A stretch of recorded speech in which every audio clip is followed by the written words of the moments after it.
3-minute timer. Hey, welcome, guys. Tuesday, the day after boot camp. I don't know if you guys are tired, but I'm a little tired. And we were outside in the wind all day long, so yeah, just a little tired. But welcome, guys. For those of you boot campers that joined us, awesome weekend. Thanks for your energy. Thanks for all of your participation and doing all your homework. Welcome to all those that joined Ignited. Super excited to get everybody rolling. So yeah, welcome, guys. Yeah, it was an awesome weekend. We had one of our largest boot camps ever. And we've had 22 people say I'm in for joining the Ignited program. So guys, tonight is the last opportunity to say that you're in and receive our live bonus. If you're thinking about joining our program, tonight's the night. Say that you're in while we're live and you will receive one of the live bonuses, which includes we're giving 30 days access to us on WhatsApp for the first 30 days of your Ignited journey, so that we can have all of your questions answered immediately. And that's a bonus we've never done before. Yeah, that was a little crazy one that he dreamed up this weekend. But okay, so hey guys, so we went through in boot camp steps 1 to 4. We talked about having your, knowing what it is that you do, both for yourself, for your own clarity of mind, and so that you can easily tell others what you do. If you know what you do and can say it clearly and easily, then you can steer those conversations toward real estate. And when you do, you can use that one-line moneymaker to, plant those seeds. So we talked about those 2 things. We talked about, legitimizing yourself and really showing yourself, as a business, not as a hobby, and as a business owner. So we're investors, but we're real estate investing business owners. So look like it, act like it, sound like it. So and then we went in. Oh, go ahead. I was going to say, here's a thing.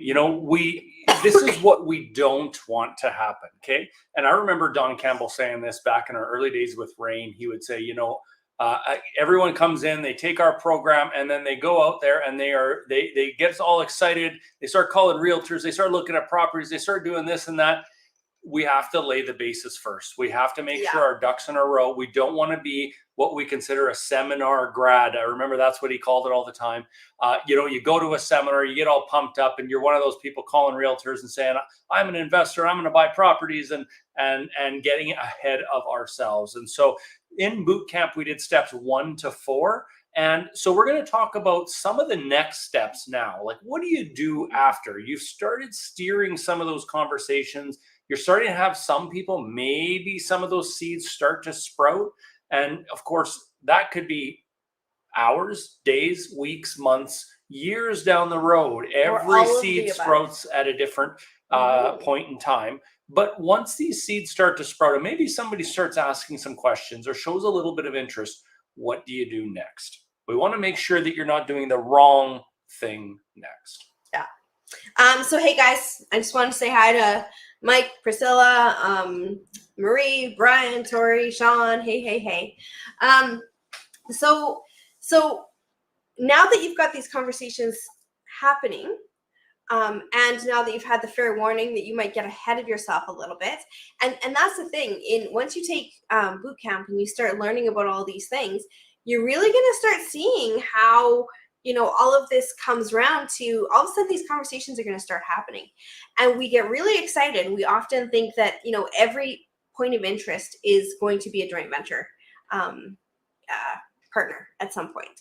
But what happens is, in reality, we end up losing quite a few of those people that initially came in, and that can be really discouraging. So, we want to talk tonight about what is the next step in this joint venture journey. And really, after boot camp, you're going to be experiencing this stuff, as I'm sure you all are already, those that are using it. And you get a lot of frustration. You have these highs and lows of emotion, like, oh, they're interested. Oh, I had so many conversations and people are interested, they're asking me questions. And then they drop off, or they, disappear, or whatever it might be. And so there's this up and down. There's these hurdles that you start, okay, well, I've got someone interested, so now I need to find a property. well, my market's too hot, I can't get an offer in. You know, you've got other hurdles of they want to see a joint venture agreement. I don't have one. Where do I get one? You know, you get all kinds of these hurdles that can stop us dead, create emotion, create frustration, create feelings of failure, essentially. So we want to take you back just a couple steps, slow you down a little bit. We're all excited from boot camp. I don't know about you guys, but we were at that high for quite a while. I don't even sleep through boot camp most of the time because I just have way too much going on in my head. And so we just want to slow it down just a little bit, go back to, you know, taking our time, setting that right foundation. We know now how to, you know, steer things and get things to a certain point. But after that, what do we do in our heads? What do we say to them? How do we proceed? So yeah. Cindy, nice to see you. Haven't seen you for Thanks a little everybody, by the way, for saying hello as Hey, you come on, letting us know where you're from. So we see people from all across the country with us tonight. It's always exciting And for us. yeah, absolutely. And of course, we want to say a big welcome to all of our new Ignited members that have joined us. We see them coming in on a regular basis right now, which is super exciting. And so tonight, after this training, all of our new Ignited members, we hope you've gone into the membership site so that you can access the laser session, because we jump into our laser with our Ignited members right after our Tuesday training every single week. So we want you to be able to get in there and have your first Tuesday training tonight. So or laser session, sorry, tonight after our Tactical Tuesday. So make sure that you are in the membership site and you follow the steps to be able to join us tonight. Hey, Karina, the dynamic duo together again, hey? Okay, so tell me something, guys. I mean, okay, so this isn't a you know, a rule, but this certainly can be something that we all see, and sometimes it makes us, you know, kind of wonder. So now you know that we often will you know, compare joint venturing to a marriage. That, you know, often that's, you know, we get in together with together. Be careful with your words. I know. For like years, right? 7-10 years, sometimes more. When we first, you know, meet, we have to create a relationship, create a foundation.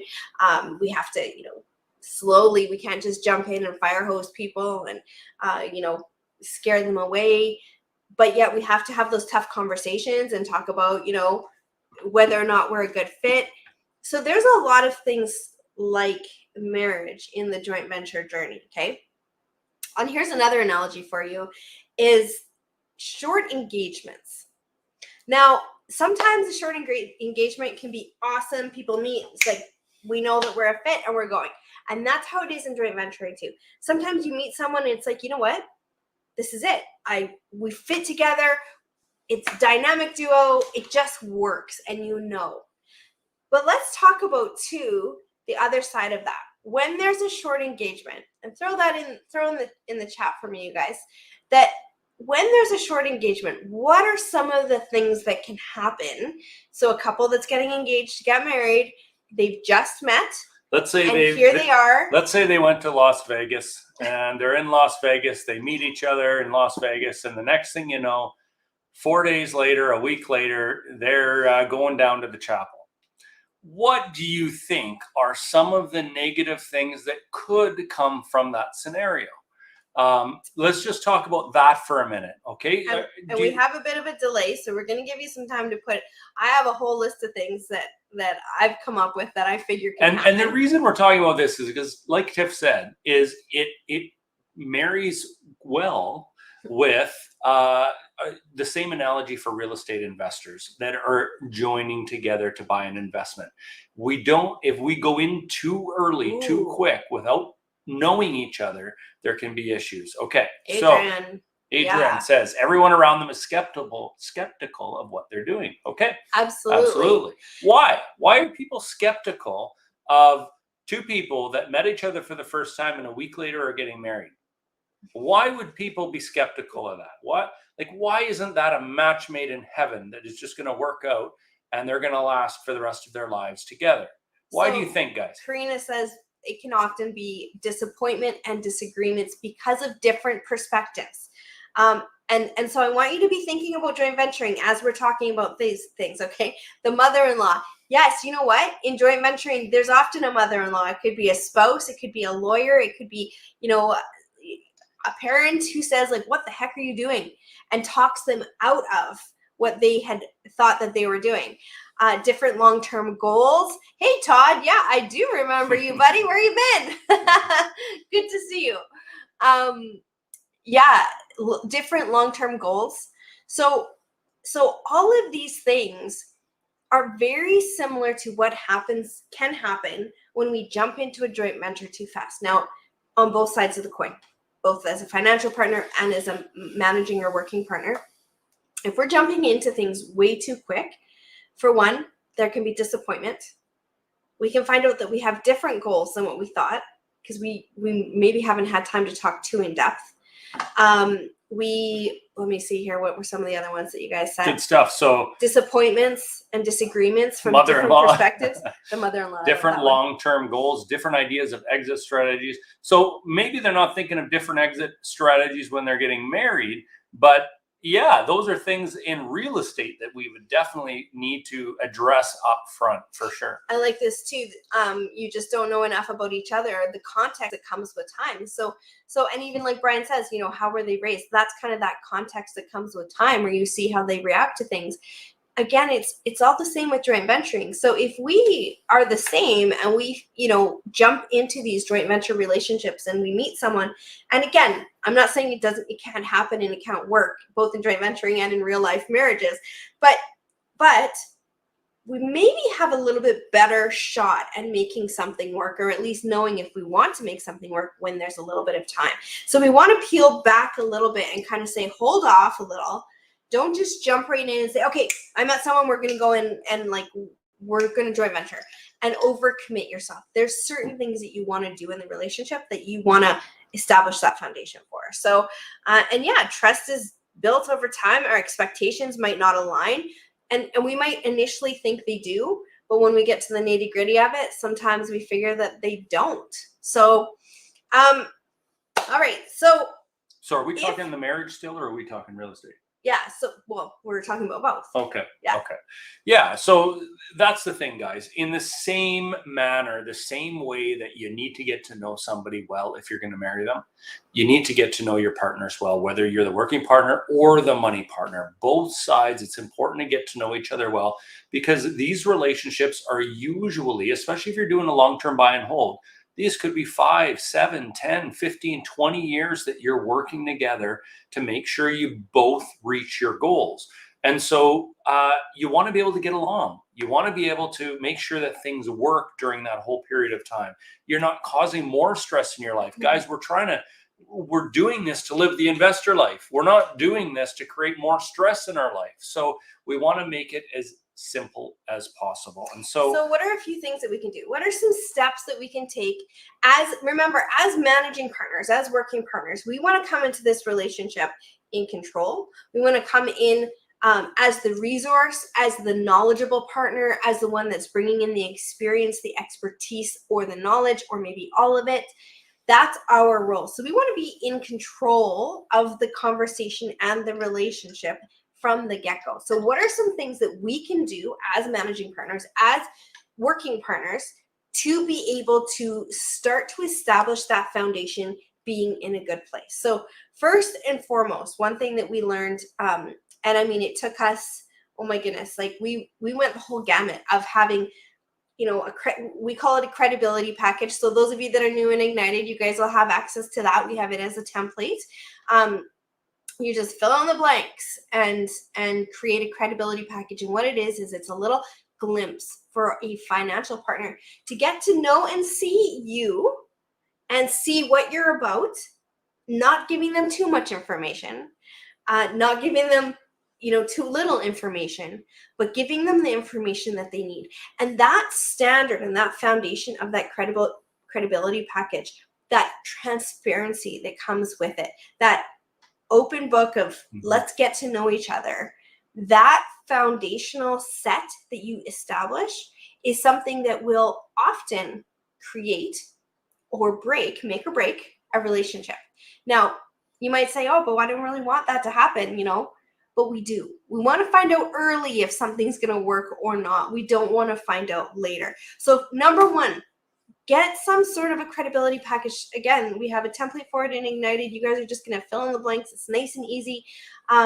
But so for those if you're not in Ignited or haven't joined Ignited, put together some sort of a little bio about you and give them some information about who you are, how you are, what you've done, and be transparent so that you're really setting a good rapport with them. Some of the things that you may include in your credibility package, you may show some of the properties that you currently already own.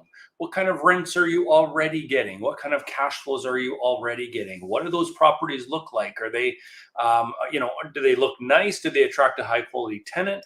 Show some pictures of those properties. Yeah. Show you're trying to build credibility, and that's the point of a credibility package when you're giving it to somebody and say, hey, invest with me. I got a great deal. Here's a little bit about me. Like Tiff said, a bio. What's a little bit about your history? I want to know, what are your goals? Do you have a family? Do you not?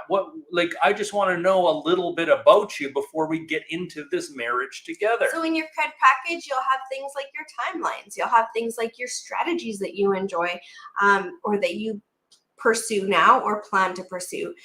You'll have all that information in there, and that's basically going to have them be able to look through your stuff and go, yeah, I'm on board with that. Or you know what, we're not. I'm totally on a different timeline. I don't like the market they're in. I don't like what they've been doing. I don't like how they renovate. I don't like how they, whatever it might be. And it's a filter for them and a filter for you. And it's a good way to establish a foundation. Like Marie says, it's better to lay out the agreement ahead of time when all things are good, because how are things going to go, when things aren't good, if there's a problem that comes up. So one thing you can do is create like a little bio, a little portfolio of yourself and as an investor and as a person. Don't put too much information. We've gone from, what are we at? I think it's 11 pages. We've had 25, 50 pages, I'm sure, down to 3 pages to 4 pages. That wasn't enough. So, we've had to play with it through the years. So, but give enough information so that they know who you are. I mean, you hand an encyclopedia to somebody, they're not going to read every page. Yeah. You have big, long bio that's 7 pages long. Nobody's going to read it. So these are the balances you have to make. You want to include a lot of information, but you also don't want to overwhelm somebody, where they get that big booklet and all they do is set it on their shelf when they get home. So we want them to flip through it. We want them to pick out the important things about you. That's the importance of a credibility package, and say, you know what, this guy looks, or this girl looks organized. They look like they know what they're doing.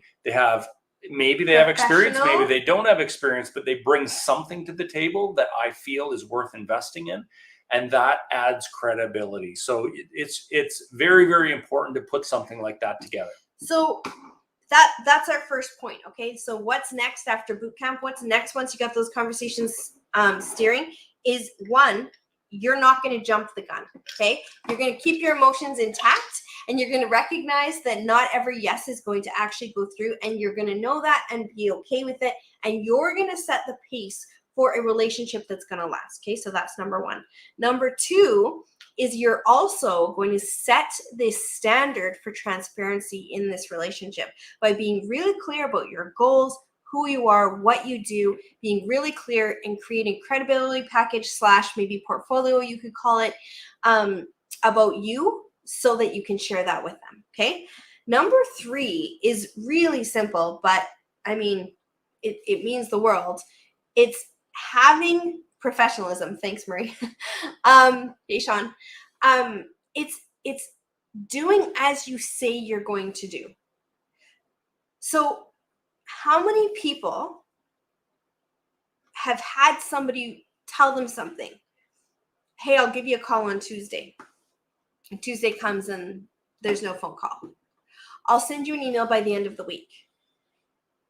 End of the week comes and there's no email. Now, maybe there was no need for it to be on Tuesday or for it to be at the end of the week, maybe. But yet, because they said that it was going to be done that day, you expect it. Now, what does it do for your confidence in that person if you have to follow up with them instead of them just sending it? What does that do for your confidence? Now take that, say what you mean, and do what you say. No follow through is not a good thing. So how we do one thing, guys, is how we often, well, Dr. Phil says how we do all things. I say how we do most things. If you are not going to follow through in the little things, faithful in little, faithful in much, right? Some of us know that as a proverb. So it's if you're not going to follow through on the little things, are you going to follow through on the big? So they're watching every little step. Mm-hmm. And those little things are telling them how and what you're going to do in the big things. So what are some things that we can do to do as we say and say as we do? One of the main things we can do is under promise and over deliver. If we know that we have to put together our credibility package, for example, yet, and we have to get a bunch of stuff together, and we have to maybe find a property that somebody's interested in, we got to do all of this work, and we say, okay, well, I'll have that to you in 2 days. And then we just simply can't do that, then we're over promising. And when we over promise, then people automatically think, well, he didn't follow through with that. Like Tiff said, one of the small things didn't follow through. I mean, that is a knock against credibility. So one of the things we can remember to do, and this works throughout the business of real estate investing, is under promising. If you think it might take you 3 days, give yourself a week. If you think it might take a week, give yourself 2. Make sure you have the time to do what you say you're going to do so that you can do it on time. And when you do, let's say you say, I'm going to give it to you, well, I'll have that to you within 2 weeks, and you give it in 1. What kind of impression does that give to that potential partner? Wow, this guy's on the ball. Yeah. This girl's on the ball. And now I'm impressed with them. The fact that they actually got it to me a week sooner. So one of the big things we can do in this regard is making sure that we don't overpromise. And sometimes we can do that. We might overpromise with numbers. We might overpromise saying I can get $2,000 a month rent when really we should be looking for $1,750, $1,800. So we don't want to overpromise, and then we buy that property, go rent it out, and we only get $1,600. And now our partner's thinking, well, this guy doesn't know what they're talking about, or and there's always an excuse behind it of some sort.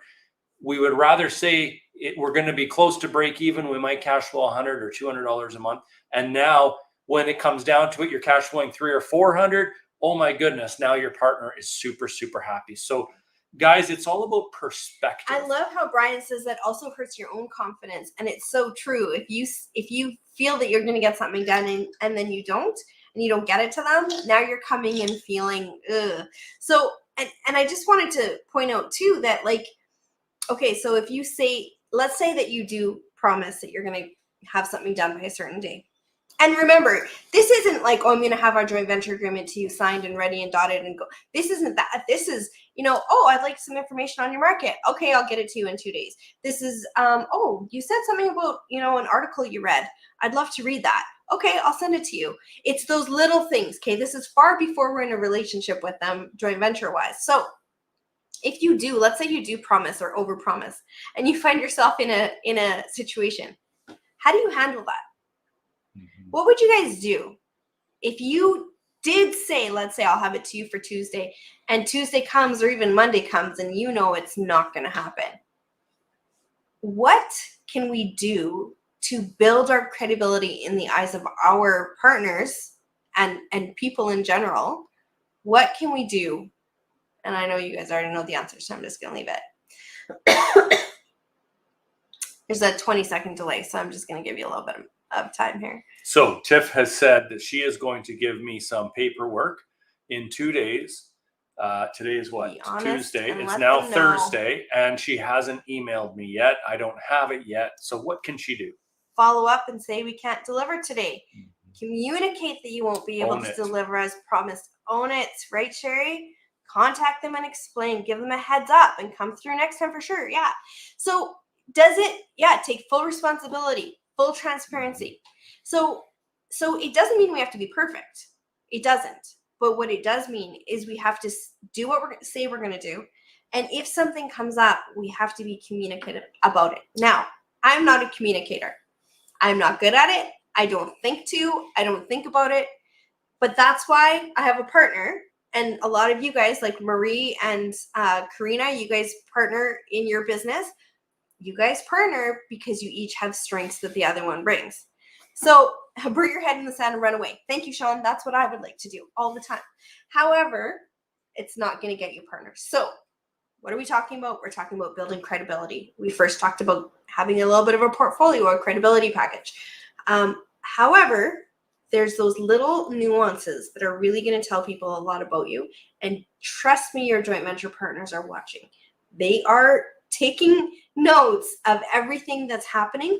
And when you come to them now with an opportunity or a property, what you did when you said you'd send them an article or a stat or a piece of information or a property manager's name or a painter's name or whatever it was that you were going to be a resource for them on, if you didn't follow through, you're probably not going to get a yes out of that joint venture partner. So it's the little things, guys. That's the little things. So one of the things Tiff just mentioned, this is a big point, and so maybe we can elaborate a little bit on this, but we're going to send some credibility to somebody, okay? But another way that we can build credibility is by sending what we call good news reports. So maybe explain a little bit, and you mentioned that already. Why would we send somebody good news reports, and what are they? So going back to our dating analogy, let's just say that, we're for one needing to communicate with them. So we're needing to stay in touch. And so let's say that you meet someone and, or not even meet someone, maybe you know someone, but now you're starting to think of each other in a different, relationship, in a role of perhaps investing together. Well, now you want to keep that line of communication open with them, but without pressure. Okay. You want it to be easy. You want it to be simple. So one way that we found works really well is to just send good news reports. You can send it if you're reading, an article on the news and it's about your market and it's talking about, excuse me, and it's talking about, good things in your market or good new employers that are coming in or whatever. Send it out. Hey, thought that you might like to read this. This is, remember we were talking about this market, blah, blah, blah. Or, hey, here's one more reason I invest where I invest. And, remember, let me know if you ever want, to invest on your own or with me, whatever. I always have opportunities. So having and there's a lot of benefits, guys. We don't want to miss this point. There's benefits of sending good news reports, and that can be a link to an article on Google News. That can be a link to an article in our local newspaper. It can be a link to whatever. Somebody quoted something about a particular market or a particular type of property or whatever it might be, but something that applies to maybe what you've talked about already or what you plan to invest in. Mm-hmm. And if you're that person that is kind of just regularly updating them, what that does is you're kind of soliciting in a way, but you're not. Okay, like you're not coming out and saying, come and invest with me. What you're doing is informing them. You're giving them information. You're becoming an expert in their eyes. Because why? Because you're always you're giving them something that is of value. You're teaching, you're educating. And we don't mean 10 articles a day, flood their inbox. That's not what we mean. But like once, maybe twice a week, you're sending something, just a little bit of information about something that applies to what you've been talking about. That helps to build your credibility. So, every once in a while, then you'll throw in something like, oh, hey, here's an opportunity I'm going, or look at this place we just closed on, or hey, thought I'd share some good news. We thought we were going to rent it for $1,900. We got $21. So some of your good news reports are going to also include what you're up to, so that they're kind of kept in the loop about it. Now, social media is one way that you can do that, absolutely, for sure, but also, those same kinds of things one-on-one and direct to people will make them, again, feel that you're creating that relationship with them, not just with everyone in the whole wide world. So, and a couple places that you can get that kind of information. So now, I obviously I'm from Alberta, so I know, more about Alberta and the things available there. But there's the RBC Bank, Royal Bank. They have an economics monthly report that comes out about housing. It'll talk about vacancy. It'll talk about all kinds of things, affordability. And it's really easy to read. So even if you just send them like a small screenshot of one or two of those parts, it's a nice, easy way to get information without you having to be digging a lot. TD Economics also has one. CIBC also has one. They're all a little bit different, but they all kind of take the same factors into play. In Alberta, if you follow Todd Hirsch, he's an economist. He used to be the head economist of Alberta, but now he works at ATB. And he has the OWL, it's called, and he puts out a little stat every day that you can just follow, and it has something to do with the economics in Alberta, and sometimes it has something to do with real estate, and sometimes it doesn't. But again, just little snippets you can screenshot and send so easily. So CMHC, there's different, platforms that have some information. Don't send them the whole thing. Here, I thought I'd share this 4-page report with you. Just zoom in, find a little bit of interesting something, and send that out. So let's recap what we've talked about so far. You've done Bootcamp, okay? From that, we learned our one-line moneymaker. Now you're starting to share your one-line moneymaker. Now, we also talked about steering conversations. Those normal water cooler conversations. How was your weekend? You're going to say, oh, well, I've been looking at this in real estate, or I've been investing, or I've been doing this. I've been talking to joint venture partners, whatever. You're planting seeds. Now, one of those seeds, maybe actually let's move on to the next step. The next step, you've changed some of your social media platforms. We talked about that in Bootcamp. They know you're a real estate investor, those that you're connected with. You've also considered your why, and you know why you're doing this. You are motivated to do this. But now we're talking about the next steps after Bootcamp. Let's build some credibility, guys. Let's do that by putting together a credibility package. We mentioned some of the things already that are included in that. Next to that, let's start sending these people that are starting to sprout. Let's start sending them some good news reports, some good things that are happening. These are all the things, and you can kind of see in succession how this all kind of works. We're planting seeds. They start to sprout. Now, good news reports and credibility package, that's kind of like watering those seeds, giving them, making sure they get sunshine and they're getting water. And now they're just going to grow a little bit more and more. And that's what we're doing. We're nurturing the interest that we end up getting in real estate. Just wanted to put so George is in or just outside of Halifax. He says, funny you mentioned about communicating with partners as far as good news reports. I have quite a few private lending deals that I have loaned, some over $100,000, and I've yet to receive an idea of what's going on with their projects. So, it's amazing how even though he's a lender, that's great. But let's say there was one, like Karina and Marie, perhaps, that did update and did send progress reports. Who do you think would be more likely to get George's money again next time for their projects versus those that don't update? So it's those little things. Now, George isn't complaining. He's like, he's making his money. But it does make you kind of wonder what's going on. When there's a little bit of, insecurity about what's happening and what's not in your projects, if you have to be wondering, that's not a good thing. So don't let your investors wonder, and certainly don't let your would-be investors wonder as well. Okay, so along with that, be a resource. Okay, so I kind of missed that point. Be a resource for them. Check in with them. How are you doing? How's your investing going? What are you having issues with? And then if there's any way that you can help them, we have a renovation right now. We're running behind on it, and you know what? I've got a really good contractor. I don't know what his schedule is, but you can always give him a call. Or I have a painter, or my property manager, whatever it might be. Checking in with them. Not to say, hey, I have an opportunity every single time, but to say, hey, how you doing? What's up with you and your investing? How's that going? And can I do anything for you? And again, you're not always going to get a partner out of doing these things, and that's okay. You're just being a good human. But if you're creating that relationship of becoming a resource for them, next time they've decided that they want to invest with someone, it's most probably going to be the person who's already helped them a bunch, don't you think? Absolutely. All right. So let me see here. Where are we? Okay. So just a reminder, and then gave me all these reminders to do, so it makes it nice and easy for me. So if you are joining Ignited, just so you know, if you have an exclusive business partner for the first year, an exclusive business partner or a spouse for the first year, that person also can join as your partner. So we are giving, we have what? So the cart closes tonight.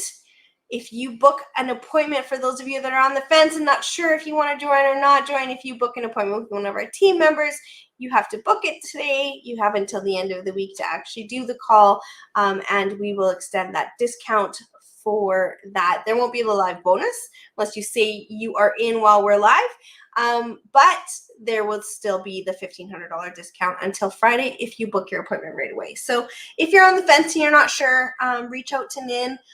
Or you can email success@investorlife.com. And yeah, someone will get a hold of you and call, or just say, call me, and our team will reach out. There, that makes it easy. Good idea, Nin. Okay, so don't jump the gun. Put the time in. Yeah. This is a long-term relationship. Don't push people. Don't overcommit yourself if you're the financial partner. It's okay to just chill out a little bit and slow it down. And I want to address one of the questions that we get almost every single time, and that is, I have people that are interested, and what we see happen is once they have somebody that's kind of interested, then the working partner starts calling their realtor, looking on MLS, looking at properties, going out and looking at them, maybe putting in an offer, conditional offer. And then now everyone's under the gun. We don't want you to do that, guys. Okay. So the question is, what comes first, the partner or the property? Do you need the property a great deal and then you'll attract a partner? Or do you need a partner and then you go out and find a deal? So that's one of the questions we get all the time. How does this work? What's the best way to do it? And so we do have a system that works really, really well. Okay. And so here's what we suggest. We suggest you as the expert, if you are the working partner or the managing partner in this scenario, we expect you as the expert to be the one that does the research in where they're going to buy, does the research on what type of property they're going to buy, and making sure it's going to cash flow. And there's reasons why you're buying that particular property. Okay. So do the research, get the background on it so that when you have somebody asking you questions, you can answer them. If I ask somebody and I say, okay, well, why are we buying in St. John, New Brunswick? They can give me some good reasons why St. John is a good place to invest. Or if somebody says, I have a property, I'm doing a 5-bedroom house in Sydney, New Brunswick, and it's got, we're going to rent it as a rooming house. Why is something like that going to work? What are the benefits? I want to know. Or what is the vacancy rate? What are the rents going to be? What are our cash flows look like? What's the price? I want to know. So here's the deal. We don't have to go out and get a property under contract. Okay. That's the big key here. Isn't that nice to hear? We don't have to go out and do that. But we shouldn't. No, we shouldn't. We shouldn't go out and put properties on contract and put in offers if we aren't ready to close on them ourselves. Okay, so whether that's with ourselves or with our partner. If we can't close on it, don't put it in an offer. That's my suggestion. However, and there's many reasons for that, but however, you'll get a good idea of what type of properties are out there. Yeah. Okay. And we talked about this a little bit last night in our FAQ bonus session for Bootcamp, but you're going to get an idea as to what type of property. So maybe I pick a market. Let's say my market is Edmonton. Okay. And I know that in Edmonton, I can get a brand new suited house for $400,000 and it's going to rent for $3,000 a month. And I know it's in a good neighborhood, and I know it's going to attract a high quality tenant because Amazon is building a big building, and there's a freeway going in right here, and the airport is expanding, and all of these reasons the light rail why transit is going to the area, whatever. I don't have to go and get it under contract, But what I will do is I will take those numbers, take pictures of that type of property, and I'll put together a sample property. Okay. And I might have 1, 2, or 3 sample type properties that might work in a particular market. I'm going to put them together, the performance together, the pictures together. And that is what I'm going to also add into my credibility package. Sample properties. Now, once I have sample property, an interested person that says, hey, this type of property looks good. Well, and they go ahead and they sign a letter of intent, and we're starting to work together, which is the next step, which we don't have time to talk about tonight. But once we start working together, then we go out and we get that property under contract. And this works really good, guys, for those of you in super hot markets where things are moving super quick. And until you have an absolute commitment from your joint venture partners, you should not be putting in offers, because if you can't close on them, it's just not the way to do real estate. It's too stressful. So it works, the same exact thing works really well in a hot market. Say, hey, this is the type of property we normally buy. This is what we look for. This is why in this area. This is about what it'll cost us. This is about what we'll rent it for. These are about the expenses. And, this is typical. How does that look to you? So you're not going in saying we're buying this house and then it's gone. Or we're buying this house and you're stuck in there with no conditions sometimes, or at the thought of losing your deposit and or ruining your relationship with your realtor. So really important. And putting everybody under the gun. There's nothing worse than starting a relationship with a money partner. And I need a check today. You need funds immediately. Yeah. So, do those things happen? They happen.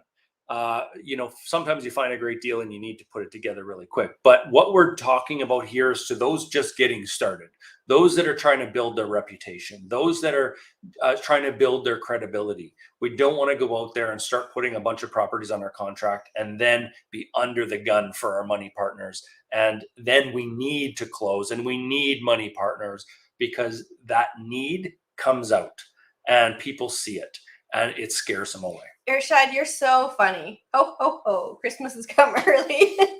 You're so funny. Okay, so,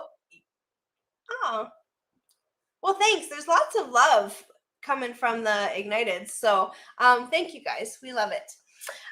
Okay, so you know what? That's all that we have to say for tonight. Again, it's all about making sure that you are not jumping the gun. Okay, so if anything comes from tonight, there's lots of points, of course, that you saw and heard, but please just remember the whole point is don't jump the gun. After boot camp, we get so excited. We get out there, we have these conversations. It's going, it's rolling, it's doing great.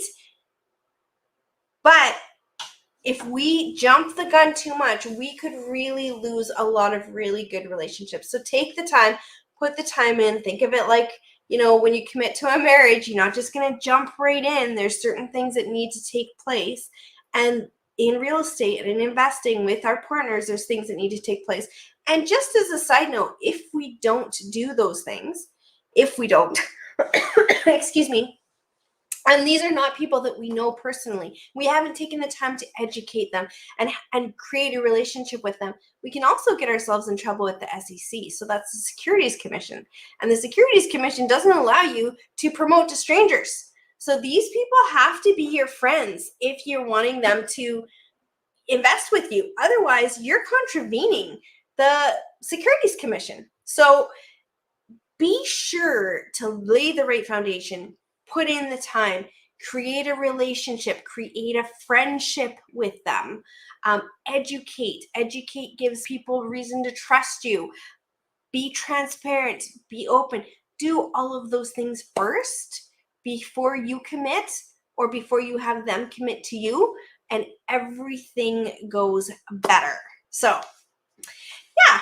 So before we close off, guys, I want to give a congratulations to everybody that has said I'm in for joining our program after this boot camp. So far we have Juliet, so we have Shri, we have MJ, we have Brandon Elena, we have Paula, we have Jody and Scott, we have Tiny, we have Melissa, we have Nikki, we have Ada, Paul, Lily, Vivian, Leo, Steve and Andrea, Sandra, Christy, Myrna, Pat, Alejandro, and Tori. That's our list so far, guys. So it's an amazing list of people that are coming into the program. There's going to be an absolute ton of energy and really good questions. And it's going to be an amazing, amazing 12 months ahead for our new boot campers and more after that. And it's always fun to come in as a big group because there's just like this new energy. Sean Sullivan says I am in. Amazing. Kim is going to kill me, but I'm in. Sweet, Sean. Well, we add Sean to that list now. Who's that a is mortgage absolutely broker, amazing. so that's so okay. Perfect. Well, amazing. That'll be excellent. It right will on. be, yes. Yes, our family is getting bigger. Absolutely. And look at all the love you guys are getting from all the Igniteds that are already here and already helping each other. Business is being done. Cheerleading is always there. Support. So I'll answer this question. Is there continuous membership fee annually after you join? So there's a fee. Yeah. Let me answer that. Yeah. Okay. After year 1, we go into year 2. Year 2 is $197 per month. We also have a light option, which is $77 a month. So do you continue to pay the same amount every single year? Absolutely not. It drops down to a monthly payment of either $197 or $77, depending on what features of Ignited you're looking for to continue on. I would say 75% of our members are on the $197 a month, and about 25% of them that have been here for more than a year are on the $77 a month. And you get virtually all the same access to everything. There's just a couple of things that change. So that's year 2 and onward after your year 1 is done. So to answer that question. Awesome.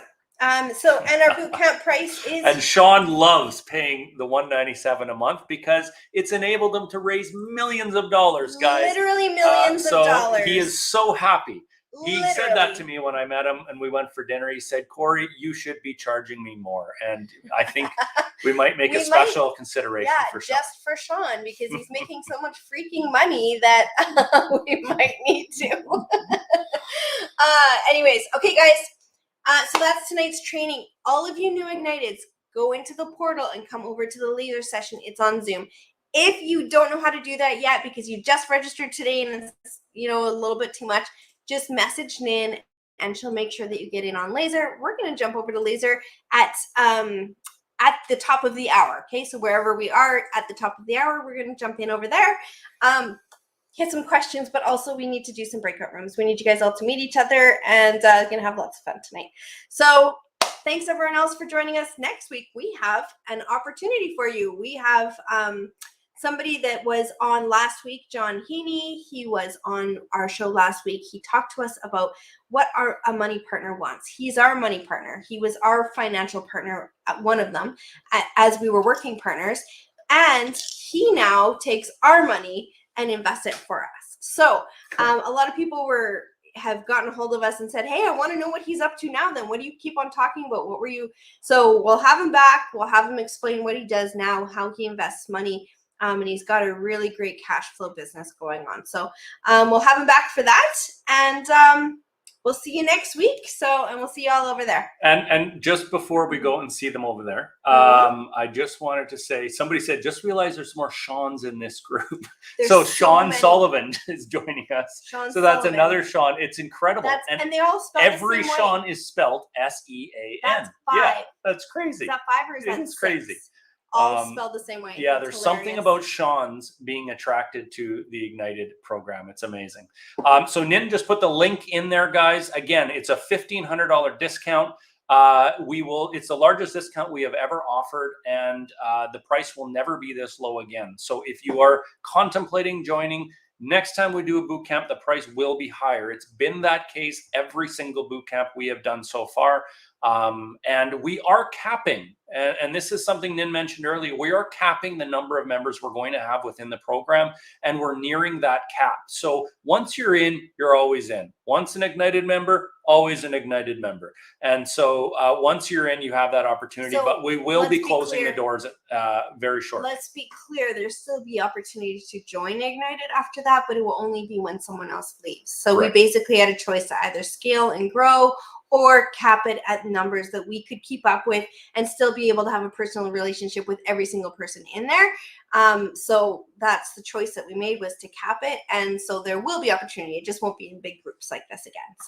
So best All place right. to go, you want to join fearlessinvestors.ca/store. Go there. It gives you both options. Samir. Oh, look at this. Finally, Samir. I am in, he says. Awesome. Amazing. And looking Samir, forward.